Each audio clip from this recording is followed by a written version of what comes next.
भारत सरकार ने जो नई नोटिफिकेशन लाई है कि हम इस स्कीम को एक्सटेंड कर रहे हैं 2 साल के लिए, 22 से लेके 24 तक। सबसे बड़ी बात यह है कि अगर आप 23 में मई महीने में कर रहे हो तो वो 22 से उसका अफेक्ट कैसे होगा। इसका मतलब है जो 1.25 साल आपने नहीं किया, बंद रखा, उसके लिए कौन जिम्मेदार है? मैं तो नहीं हूँ। डिवकाम के ऑफिस में एक ऐसे अधिकारी हैं जो बड़े मूड के साथ काम करते हैं। हालांकि इसमें एक कंप्यूटर पे क्लिक करना है, कोई ज़्यादा उनको मेहनत नहीं करनी है। कई बार पेन चलाने से भी तकलीफ़ होती है आदमी को।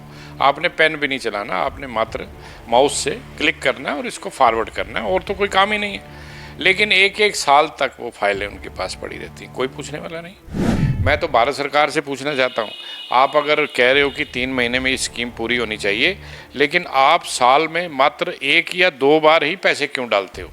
आप हर महीने क्यों नहीं डालते? इसका जवाब तो सरकार को देना है, जो हमें समय में बांध रही है। अगर समय में बांध रहे हो तो आप भी समय में बंधो ना।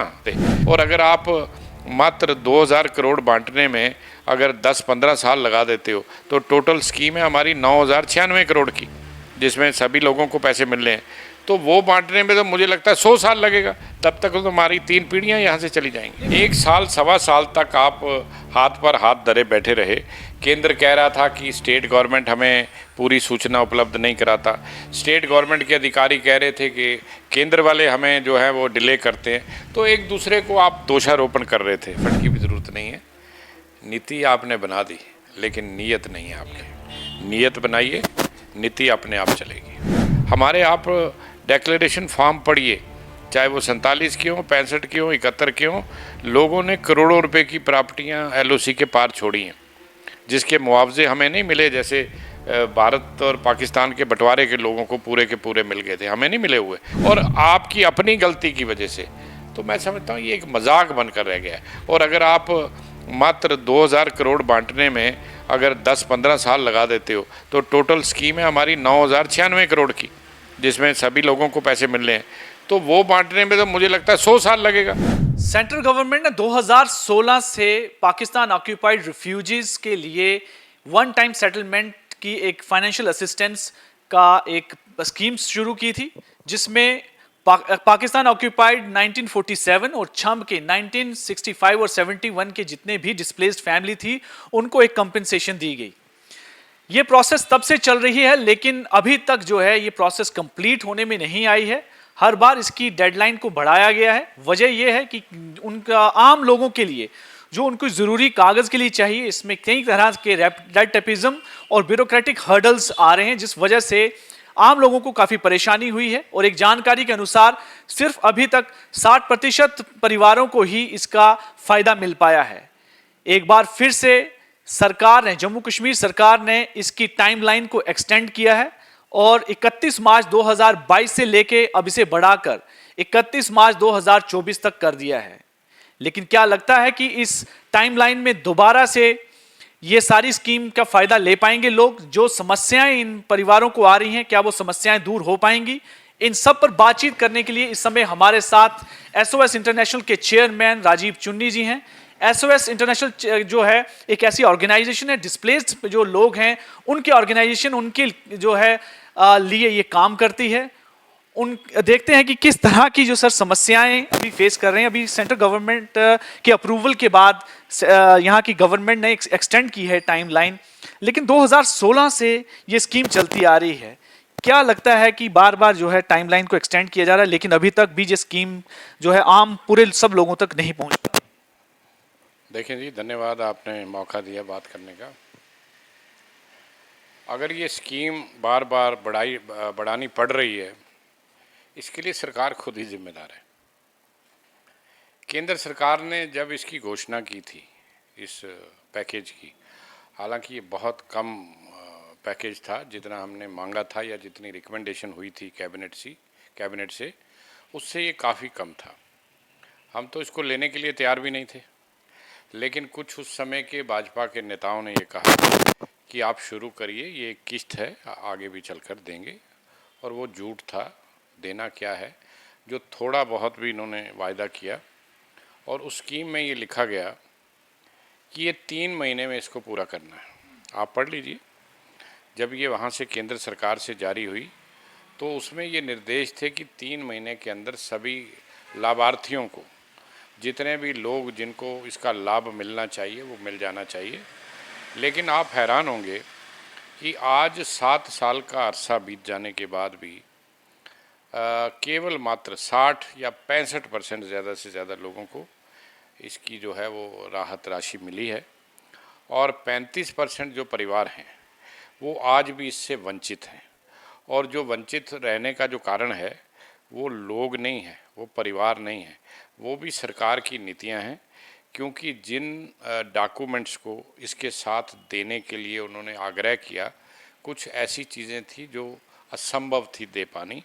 ऊपर से भगवान भी उतर कर आ जाता तो शायद उस कागज़ को पूरा ना कर सकता। इसके बावजूद कि हमारे पास ये पक्के सबूत थे, सर्टिफाइड कापियाँ थी कि हम लोग पाकिस्तान अधिकृत जम्मू कश्मीर से आए हैं, उसके लिए जो डॉक्यूमेंट्स रिक्वायर्ड होते हैं वो सारे हमारे पास थे। लेकिन जब वो डॉक्यूमेंट थे, जब उसके आधार पर ये साबित हो जाता था कि मैं उसका हकदार हूँ, फिर मात्र कागज़ों के लिए, ऐसे कागज़ों के लिए जो लोग पूरा ना कर पाते हों, उसके लिए इसमें देरी करनी और लोगों को तंग करना, और एक मैं समझता हूँ कि एक सिंगल विंडो बननी चाहिए थी कि मैंने आपको फ़ाइल दी और आपसे ही मैं जवाब मांगता तो बात बन जाती।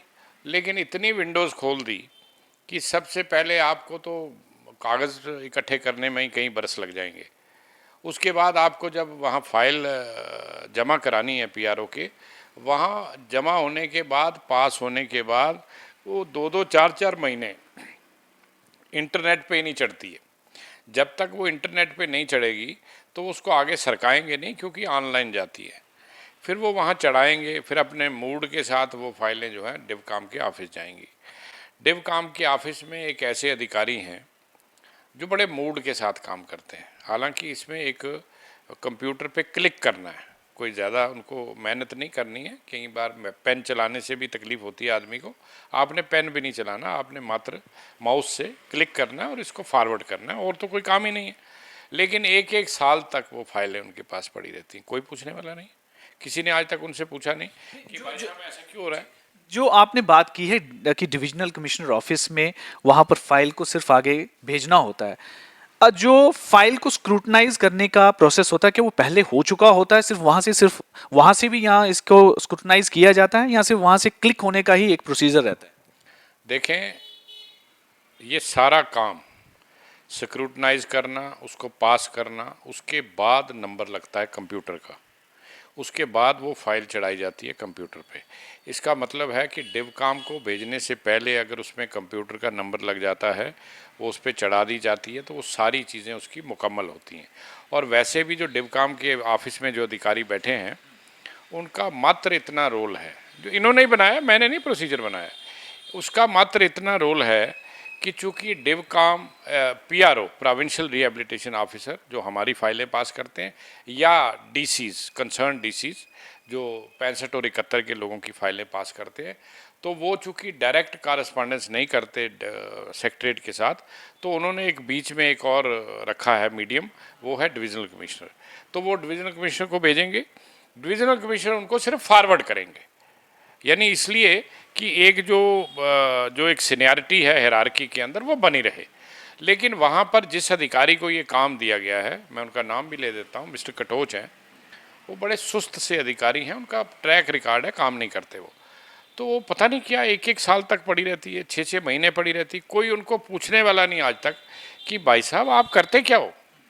एक फाइल आई है जिसको आपने देखना नहीं, खोलना नहीं, अच्छा किया बुरा किया, उसका जवाब ये लोग देंगे जिन्होंने बेसिक तौर पर उसको पास किया है या स्क्रूटनाइज किया है, क्योंकि उसके बाद ऑडिट होना है।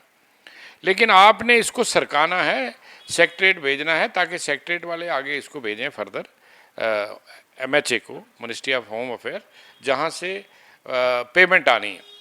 तो वहाँ वक्त लगता है, उसके बाद सेक्रेटरीट में भी वक्त लगता है, फिर सेक्रेटरीट से जब जाती है मिनिस्ट्री ऑफ एमएचए में, वहाँ पे भी एक टीम है जो फाइनेंस को भेजती है, वो फिर उसको भेजने में भी वक्त लगाते हैं। फिर वो देखते हैं जी 400-500 केस इकट्ठा हो जाए, फिर मैं तो भारत सरकार से पूछना चाहता हूँ, आप अगर कह रहे हो कि 3 महीने में ये स्कीम पूरी होनी चाहिए, लेकिन आप साल में मात्र 1 या 2 बार ही पैसे क्यों डालते हो? आप हर महीने क्यों नहीं डालते? इसका जवाब तो सरकार को देना है, जो हमें समय में बांध रही है। अगर समय में बांध रहे हो तो आप भी समय में बंधो ना, आप क्यों नहीं बनते? तो मैं समझता हूँ कि इस तरीके से एक मजाक बना के रखती है। इतना तंग किया जा रहा है हमारे लोगों को, क्योंकि ये परेशानी है एक आदमी की। आपने उम्मीद बना दीजिए हम आपको राहत देंगे, और ये राहत कोई खैरात नहीं है हमारे लिए। हमारे आप डेक्लेरेशन फॉर्म पढ़िए, चाहे वो 47 की हो, 65 की हो, 71 की हो, लोगों ने करोड़ों रुपए की प्रॉपर्टियां एलओसी के पार छोड़ी हैं, जिसके मुआवजे हमें नहीं मिले। जैसे भारत और पाकिस्तान के बंटवारे के लोगों को पूरे के पूरे मिल गए थे, हमें नहीं मिले हुए। हमें कहा जाता है कि आपका हम हिसाब नहीं कर सकते, आपकी प्रॉपर्टियां वहाँ सुरक्षित हैं, जब इलाका वापस आएगा आपको रिस्टोर करेंगे। तो ये जो पैसा मिल रहा है ये तो हमारी प्रॉपर्टी के एवज में, मैं कहता हूँ कि 1 गुना भी नहीं है। 100 गुना तो छोड़ दीजिए, 1% भी नहीं है उस पूरी कीमत का। तो आज आप 70 सालों के बाद, 75 सालों के बाद अगर राहत दे रहे हो, तो उसमें भी अगर कंडीशंस इम्पोज करते हो और आपकी अपनी गलती की वजह से, तो मैं समझता हूँ ये एक मजाक बनकर रह गया है। और अगर आप मात्र 2000 करोड़ बांटने में अगर 10-15 साल लगा देते हो, तो टोटल स्कीम है हमारी 9096 करोड़ की, जिसमें सभी लोगों को पैसे मिलने हैं। तो वो बांटने में तो मुझे लगता है 100 साल लगेगा, तब तक तो हमारी 3 पीढ़ियां यहाँ से चली जाएंगी। मैं वही चीज आपसे अगला प्रश्न पूछना चाहूंगा कि इस स्कीम को लाने से पहले क्या सरकार की तरफ से किसी तरह का कोई एक्सरसाइज नहीं की गई कि जब भी ये स्कीम आए जल्द से जल्द जो है इसका डिस्पोजल हो और सब लोगों को जो है इसका लाभ पहुंचे? लेकिन आमतौर पर देखा गया कि लोगों के लिए तो कागज लेना बड़ी मुश्किल का काम हो गया था, और दूसरी तरफ से करप्शन भी बहुत चल पड़ी थी, एक नंबर पॉइंट। और जिनकी फाइल भी कंप्लीट हो गई थी उनको भी अपनी लाभ मिलने में ये देखा गया कि साल साल लग गया, जबकि जिन्होंने अपने कागज भी इकट्ठे कर लिए। तो क्या कहाँ वो लगता कि कमी रह गई, या किस तरीके से सरकार को एक प्रोसीजर अडॉप्ट करना चाहिए था ताकि ये सब चीजें स्मूथली हो जाती? देखिए, बहुत अच्छा सवाल आपने पूछा, लेकिन इसका जवाब आपने खुद ही शुरू में दे दिया कि भारत सरकार ने जो नई नोटिफिकेशन लाई है कि हम इस स्कीम को एक्सटेंड कर रहे हैं 2 साल के लिए, 22 से लेके 24 तक। सबसे बड़ी बात यह है कि अगर आप 23 में मई महीने में कर रहे हो, तो वो 22 से उसका अफेक्ट कैसे होगा? इसका मतलब है जो 1.25 साल आपने नहीं किया, बंद रखा, उसके लिए कौन जिम्मेदार है? मैं तो नहीं हूँ, सरकार जिम्मेदार है ना। 1 साल 1.25 साल तक आप हाथ पर हाथ धरे बैठे रहे। केंद्र कह रहा था कि स्टेट गवर्नमेंट हमें पूरी सूचना उपलब्ध नहीं कराता, स्टेट गवर्नमेंट के अधिकारी कह रहे थे कि केंद्र वाले हमें जो है वो डिले करते हैं। तो एक दूसरे को आप दोषारोपण कर रहे थे, मेरा तो कसूर नहीं है।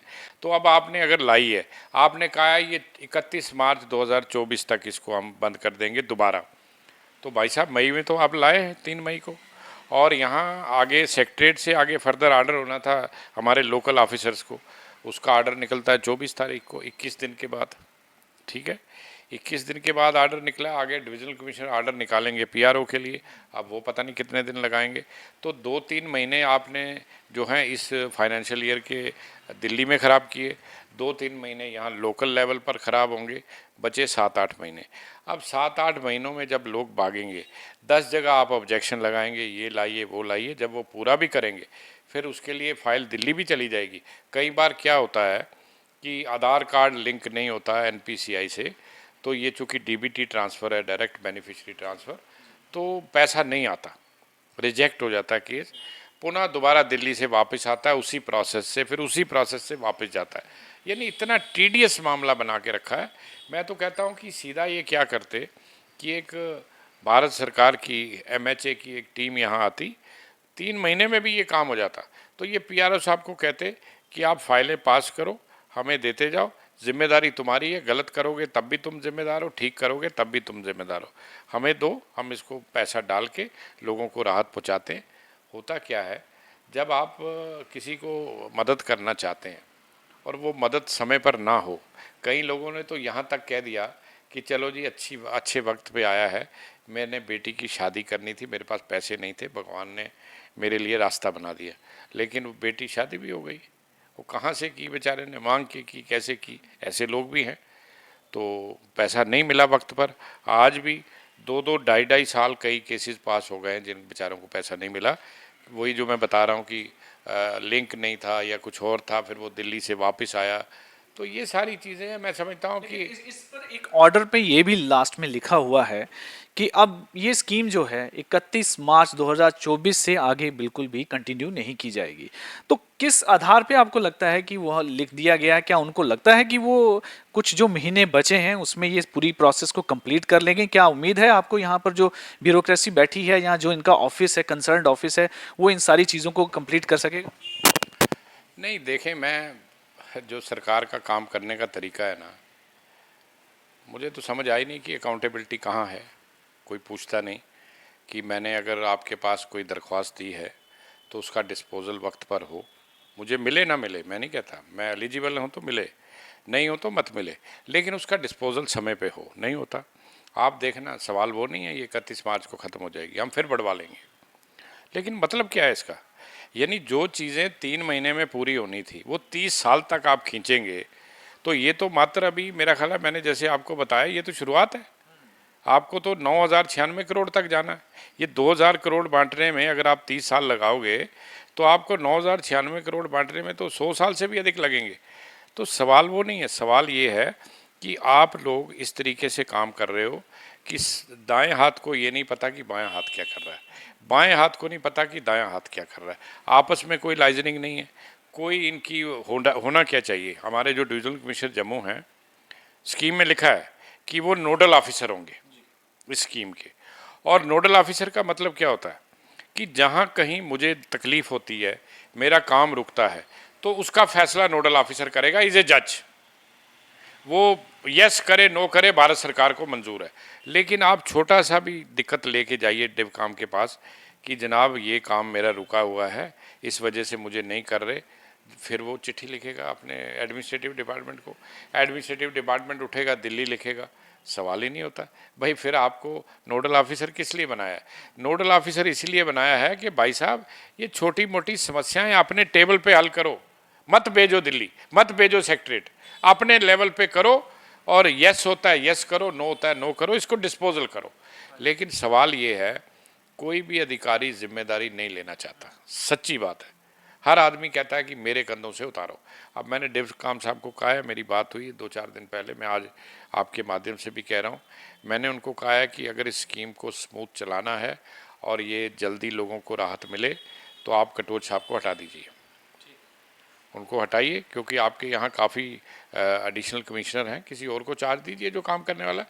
दूसरा, कम से कम 15 दिन के बाद, 20 दिन के बाद एक रिव्यू लीजिए, भाई बताइए भाई क्यों नहीं आ रही फाइलें। अगर नहीं आ रही तो पीआरओ को पकड़िए, अगर पीआरओ भेज रहे हैं तो वहाँ से आगे नहीं जा रही, इनको पकड़िए, इनके आगे जा रही है तो आप आगे पूछिए भाई मैंने इतनी भेजी थी, मैं नोडल ऑफिसर हूँ, तो दिल्ली क्यों नहीं गई हैं। तो मैं समझता हूँ कि कोई ध्यान नहीं है, किसी का कोई ध्यान नहीं। अच्छा, हमारा ये हाल है, हम लोग सड़कों पे बोलते हैं, आपके चैनल पे बोलते हैं, कोई नहीं सुनता, कोई नहीं सुनता। हम तो एलजी साहब से भी मिल के आए हैं, 2-3 बार मिले हैं, करेंगे जो लेते हैं हमसे वो लिखित में, वो कहाँ जाता है, उसकी कभी तक आज मुझे एक्नॉलेजमेंट वापस नहीं आई, उसके कोई हल हुए हैं वो भी नहीं बताया गया। अब वो कहाँ कागज़ जाते हैं, ये सरकार कैसे चल रही है। देखिए, लोग दुखी हैं, लोग कहते हैं जी इतना बड़ा गैप है हमारे और सरकार में। जो ब्रिज होता था, जो चुने हुए लोग या दूसरे, वो एक ब्रिज का काम करते थे, मेरी शिकायत, मेरी बातें सरकार तक पहुंचती थी। आज अगर वो नहीं है तो इनको चाहिए कि ये एक हमारे लिए नोडल ऑफिसर बनाएं हर जगह पर, हर स्तर पर। मुझे जहाँ समस्या आती है, अब मेरे कई ऐसे लोग हैं जिनको समस्या आती, ना तहसीलदार सुनता है, ना डीसी सुनता है, ना कोई। एक नोडल ऑफिसर हो जो जिम्मेदार हो इस बात के लिए कि उसका मसला तूने हल करा के देना, ये नहीं गलत करा के देना। मैं कहता हूँ ठीक। तो आप ये सारी चीज़ें जब एफर्ट लेने की जरूरत है सरकार की तरफ से, पर मसला हल हो सकता है। नहीं, मैं इसमें बस छोटी सी बात कहूँगा, एफर्ट की भी ज़रूरत नहीं है। नीति आपने बना दी, लेकिन नीयत नहीं है आपकी। नीयत बनाइए, नीति अपने आप चलेगी।